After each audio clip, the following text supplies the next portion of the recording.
Hello again, Richard's out here in the shed talking about lino printing again. What have I been up to? Well, I've done a bit of printing. The one up there I think you can see. Um, that was the one of Wallbarrow Bay, which was a reduction lino print. And I kind of like it, it's all right. But the big problem was it didn't dry properly, or it still hasn't dried properly. And that's in about, what, 3 weeks?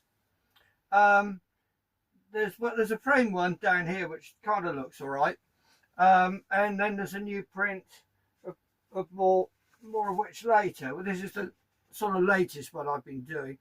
Um, what I've been doing is having quite a good experiment with paper. Now, you know me, I quite like using cheap anything, cheap paper in particular.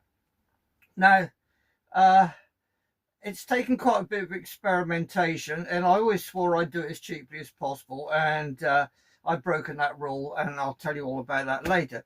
Now, the main thing I've been up to, and you'll wonder why, I produced a website for myself. Why did I do that? Well, I want a portfolio. I want to be able to say to people that are interested, oh, all my work's up there and you can have a look at it. And that's not so easy just on social media. Because my social media sites have all sorts of things, not just printing. So I wanted one place where I could put all my prints. Now, I thought this is going to be quite expensive because you normally pay for hosting and, you know, all that kind of thing. I thought I could probably put it together myself. Well, I discovered that Google Sites. Now, if you're signed up to Google, you just go to Google Sites and you can look up web hosting, and you can find templates for creating your own. Now, the great thing about it is they don't charge you for hosting it. So, and they provide templates so you can build your own. You can put your pictures in, you can put your text in, you can put links in. All sounds too good to be true. Well, it's customizable enough to be able to put your own pictures in. And you can arrange it any way you like. You can make the pictures bigger or smaller. You can change the background. You can choose the font. You can choose the color. So it'll do most things that most people want. I mean, in fact, some professional sites are created using Google Sites. All you have to pay for is a ULR. Now, a ULR in my case is the bit that says .co.uk at the end. My site is Richard Bamsey Lino Prints, and all one word, and .co.uk. It's not bad. I'm quite pleased with it. Anyway, it cost me next to nothing apart from the £5 a year for the ULR, and you do need a PC or a laptop to create it on. You can't actually create all of it on your phone. Now, I got a cheap laptop from Argos. It was less than 200 quid. It is about as powerful as my phone, to be honest, which isn't very powerful. But because all of this is web-based, all the heavy lifting is done on the web, in the cloud, wherever that is. So you don't need a particularly powerful site. Now, I got my youngest daughter, who used to do the Blue Peter site many years ago, to help me with this. I probably could have done it by myself, but she helped me do it quicker. Now, the great thing about that is more than one person could be working on this site remotely. So I could be home here. I got stuck. She could have a look at it in Brixton and help me make any changes, or actually make the changes for me. Or she could look through and see if there was any glaring mistakes or anything else. So that's quite useful. So what did I actually create? Well, I got some pictures up, and I got a title at the top, and I put a lot of my prints in. I got some actually pictures of the shed, or a picture of the shed, just as a background thing. And I put the size and the price. Yeah, I know I said I'd never wanted to own a shop, but I did that just in case anyone wants to buy it or buy a print. And I there's a link you can click and send me an email if you're interested. I haven't set it up as an actual shop, so you buy it then and there. You contact me if you wanted one and said I'd like to buy one, then you'll know what the price is, and I've included posting, packaging, and I bought all the bits and pieces to be able to do that. And there's even a PayPal link on it so that they could pay for it by PayPal. All of this was relatively, it took a weekend, so it wasn't that bad. A lot of that was messing about. Now, what else could I do with it? Well, I could have made it a full-blown shop, but I don't particularly want to. The reason being that if I sell them cheap, and I have no intention of doing so, I might get a lot of orders, and that means popping up to the post office, 3 or 4 times a week. Now, I don't particularly want to do that. I'd rather be creating new stuff. So anyway, that's my website, and I think anyone that it's quite good at sort of focusing the mind, if you like, on what it is you do and why you do it, and that alone made it worthwhile. So what did I get out of it mostly? Well, the big thing I got out of it was I started to value my work differently. I started to look at it as if it was a shop in a way, that or a gallery if you prefer. And so I started to think about, what prices should I charge? And I thought, yeah, as everyone says, it's easier to bring the price down than put it up. So they're not cheap. And one of the reasons they're not cheap is because it's taken me a year to value what it is I do. Now, that might sound pretentious, but I'm not really in the business of trying to make a lot of money out of it. I'd rather sell a few quality prints, well, any really, but I'd rather sell a few to people that like them for a reason, for a good price. I don't want to flog them cheap, pile it high, if you see what I mean. So anyway, by all means, have a look later and see what you think. And I'd be very pleased if you gave me some feedback. So let's go back to paper, printing, etc. Now, this is the latest. This is a test print I've done. And it's in a way similar to one I've done before, but much bigger. Now, I tend to like to work on A3. I print an A4 image on an A3 sheet, which means you can just buy an A3 print in frame rather, and just pop it straight in. Now, this one's a bit dark, and the ink spread on here. Now, this was a test print, and this is water-based ink on cartridge paper. It's not bad. I'm reasonably pleased with it. Excuse me. So I thought I'd try some more.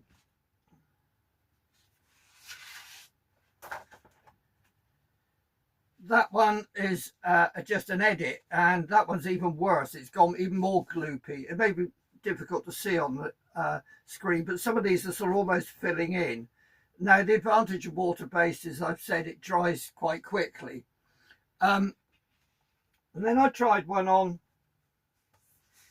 well, I tried two actually. This one is with oil-based ink, and it's slightly better, but this is quite heavyweight paper, and it's sold for printing on.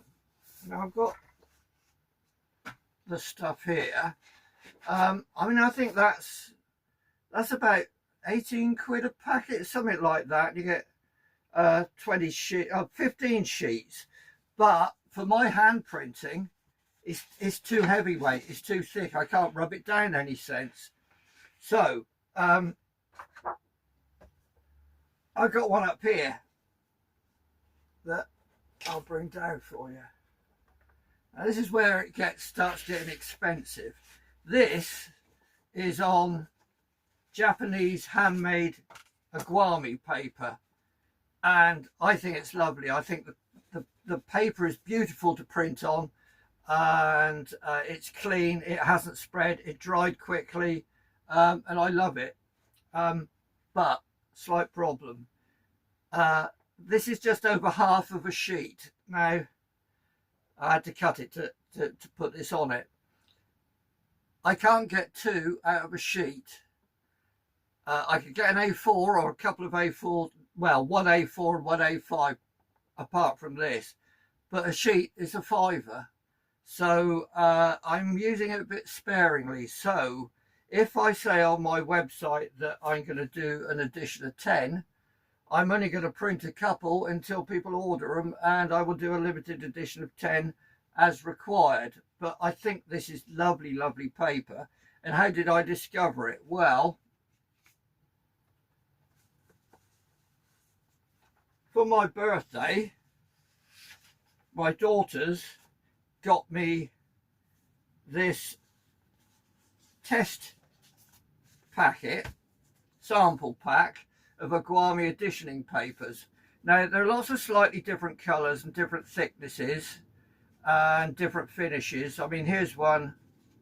There's a test print of something I'd done before. This is on a slightly green paper, and I thought that'd be horrible, but I actually like it very much. But you can kind of see how thin this is. But it's very, very strong paper.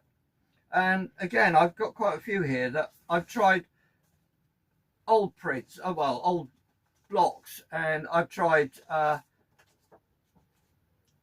it's quite an amusing one, I did this years ago, but these are all printing far, far better than anything else I've printed on. So I do kind of think it's worth the expense.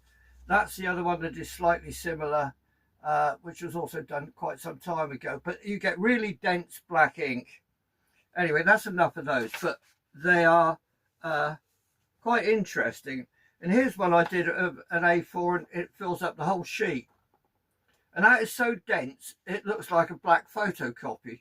So I'm really impressed on how well this prints hand printing. Now, I thought, well, if I'm going to flog a few of these, maybe I'll offer them in cardboard backed envelopes, inside a cellophane bag, and post them off like that. So if I was going to do that, the nicest way would be to give them a mount. Now, I went to a well-known hobby shop and looked at the mounts for this size. This is sort of this fits an A4 frame, but a mount like this costs about £4. Well, considering the cost of the paper, the cost of the mount, the postage, it starts to mount up, and I thought, well, that's okay. I'm quite handy with my hands. I'll get a cutter. So I sent off for a mount cutter. Well, what I got was this thing back, which is quite good, and I actually did manage to cut this mount using this cutter. Now, I've got a wooden ruler here that I use to set this up with. So you need something to rest this edge against, and you push this blade down like this. You can see the blade engages in your card. Well, one is quite difficult because it's cutting at a 45-degree angle to know where you should mark the line. You either cut it a bit too big or a bit too small, and you have to sort of work this down little bit by little bit without it moving and without going over the corners. Yes, it's possible, and if I spent a bit of time practicing, I could probably get quite good at it, but to be honest, it takes longer to cut one of these than it does to do a print, so I'm not sure it's really worth the effort, but I may persevere with that. What else have I been up to?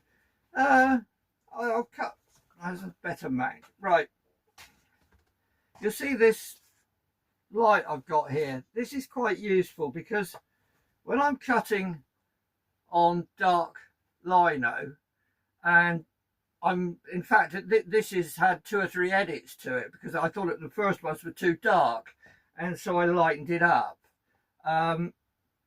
But it's really difficult to see where you're cutting, particularly if you've got lines on top of this, and the easy way, and I don't know if I can just demonstrate this, but if you've got something like this light here shining across instead of just down on it, you can see where you've cut and where you want to cut, which I really find quite useful, and it makes it a bit easier. Well, a lot easier, to be honest. So that's what I've been up to. Anyone interested can have a look at my website, and it's, as I say, it's just called Richard Bamsey Lino Printing, or linoprints.co.uk. So have a look. I'd be pleased to have your feedback. Anything else? There we are. There's a picture of it. High tech, as you see. That's it, I think, for this time. I'm sorry it's taken so long to get back to you. I know I've got some followers that have been around for, well, over a year now, and I'd still like to stay in contact with you. And you know, this is a process. It's not a lesson. It's like I have learned about paper by doing it. And yeah, the expensive paper is it's worth it, and it's one of the things that helped me value my work, which was, again, one of the things that was really useful about creating the website. It taught me more about me than it kind of, it's more useful than the way of trying to sell something. It's feedback to me from me, if you see what I mean. Anyway, I'm sure you'll be interested to know, how much response I've had from this. Well, as you'd expect, zilch. Nobody's contacted me. Nobody wants one. They're expensive. I don't really care. I'm doing it for me. It doesn't really matter whether people like your work or not, does it? It's I do it anyway. Well, I do it for nothing, and I enjoy doing it. And if we go back, put this one up on its bit of £5 paper. I love that. I'm really pleased with that. Up on the site where I put these up, I got about 80 likes on this, which is great. Anyone want to buy it now? It doesn't matter. It was an achievement to have done it, I think. And as long as I keep going, I should go on getting better, and I hope the same, for you. Anyway, I'll sign off for now, and back to the hospitals again soon. Thanks. Bye-bye.